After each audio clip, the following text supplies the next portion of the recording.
आतंकवाद जो पूरे देश की सबसे बड़ी समस्या है। नक्सलवाद शब्द की उत्पत्ति तो पश्चिम बंगाल के नक्सलबाड़ी गांव के नाम से हुई। खालिस्तान की मांग को लेकर हुई हिंसा भी एक तरह का उग्रवाद ही माना जाता है। आतंकवाद, माओवाद, नक्सलवाद और उग्रवाद, दहशत के ये चार नाम।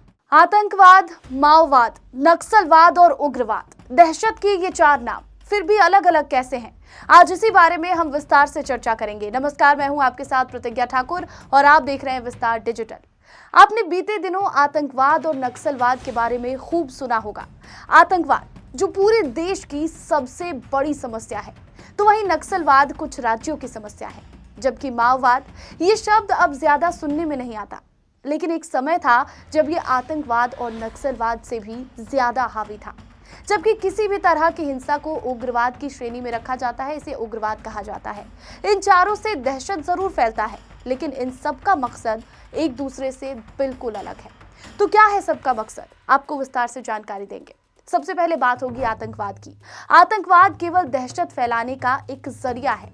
कैसे? क्योंकि आतंकवाद का अर्थ है हिंसा या हिंसा की धमकी का प्रयोग करना, जिसका उद्देश्य डराना, दबाव डालकर राजनीतिक, सामाजिक या फिर वैचारिक लक्ष्यों को प्राप्त करना है। यह आमतौर पर नागरिकों को निशाना बनाता है और आतंकवाद के बहुत से कारण हो सकते हैं, जैसे आतंकवादी के अंदर समाज या फिर देश के प्रति विद्रोह और असंतोष होना, भ्रष्टाचार, जातिवाद, आर्थिक विषमता, भाषा का मतभेद इत्यादि। ऐसे बहुत सारे जो है वो कारण हो सकते हैं। साल 2008 में प्रकाशित भारत में आतंकवाद पर 8वें रिपोर्ट में इसे विस्तार से बताया गया है। भारत में आतंक का मतलब कोई भी जानबूझकर किया गया काम जिसमें हिंसा शामिल हो, उसे आतंकवाद की श्रेणी में रखा जा सकता है। ये वो कृत्य है जो मृत्यु या फिर चोट या किसी भी संपत्ति को नुकसान पहुंचाता है और लोगों में डर पैदा करता है। आतंकवाद बार बार हिंसक कार्रवाई का एक चिंताजनक तरीका है, जिसे गुप्त व्यक्ति या फिर समूह द्वारा, यानी जिसे हम नहीं पहचान सकते, उसके द्वारा मनमौजी तरीके से आपराधिक या फिर राजनीतिक कारणों से इस्तेमाल किया जाता है। भारत में आतंकवाद को 4 भागों में बांटा गया है: राष्ट्रवादी आतंकवाद, धार्मिक आतंकवाद, वामपंथी आतंकवाद और नार्को आतंकवाद। भारत में आतंकवाद ने केंद्र शासित प्रदेश, जम्मू कश्मीर और पूर्वोत्तर के राज्यों और मध्य भारत के कुछ हिस्सों को प्रभावित किया है। भारत में सक्रिय आतंकवादी समूह बहुत सारे हैं, जिसमें लश्कर-ए-तैयबा, जैश-ए-मोहम्मद, हिजबुल मुजाहिदीन, आईएसआईएस, अल-कायदा, जमात-उल-मुजाहिदीन और जमात-उल-मुजाहिदीनी बांग्लादेश शामिल है। तो ये हो गई आतंकवाद की बात। लेकिन अब माओवाद क्या है, भारत में इसकी एंट्री कैसे हुई, इसके बारे में आपको बताते हैं।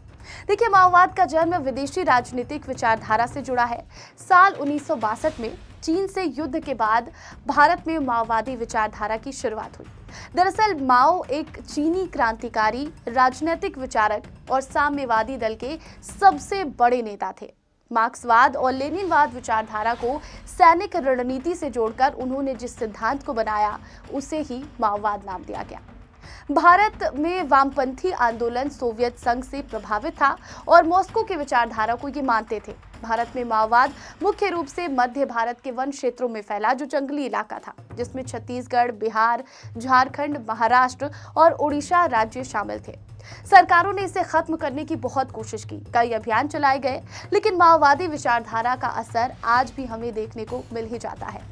हालांकि माओवादी कम्युनिस्ट सेंटर जो एमसीसी था और इसके सभी संगठनों और अग्रगामी संगठनों पर भारत सरकार ने अब प्रतिबंध लगा दिया है, यानी अब आगे कोई भी संगठन इससे निकल कर आता है तो वो भारत में प्रतिबंधित है।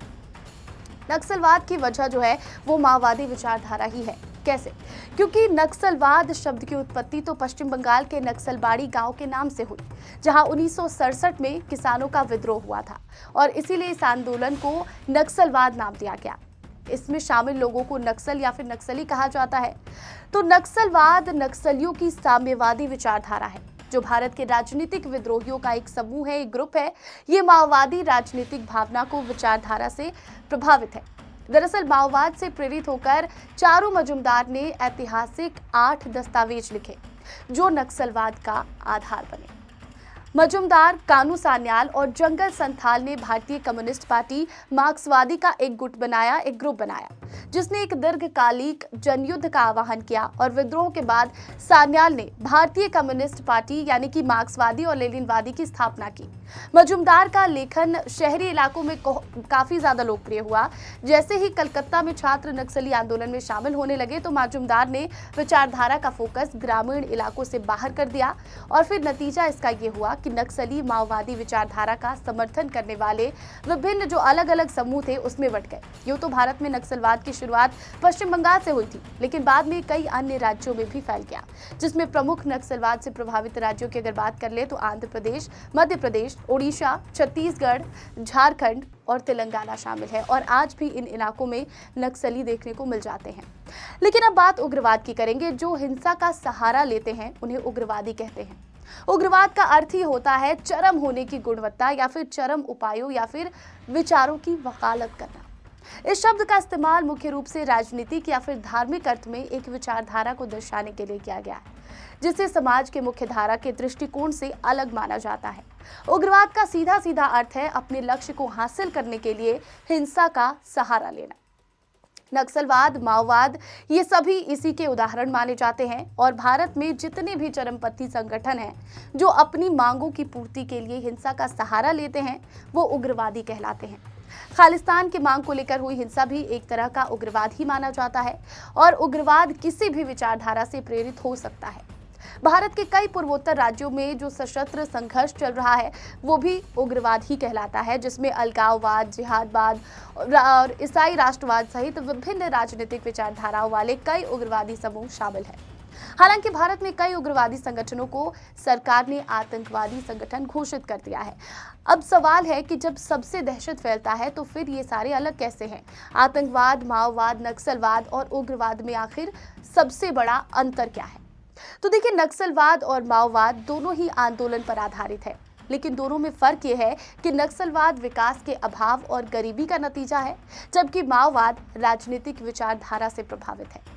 वहीं इनके बिल्कुल इतर आतंकवाद का लक्ष्य आम नागरिकों को डराकर या फिर उन्हें नुकसान पहुंचाकर किसी सरकार या संगठन से अपनी मांगे मनवाना है, जबकि उग्रवाद एक व्यापक शब्द है जो उन लोगों या फिर समूहों को संदर्भित करता है, उन्हें दर्शाता है जो कट्टरपंथी विचारों को बढ़ावा देते हैं, जो अक्सर हिंसा का उपयोग तो नहीं करते लेकिन हिंसा को बढ़ावा जरूर देते हैं और उनके बढ़ावा देने पर जो भी हिंसा फैलती है उसे उग्रवाद कहते हैं।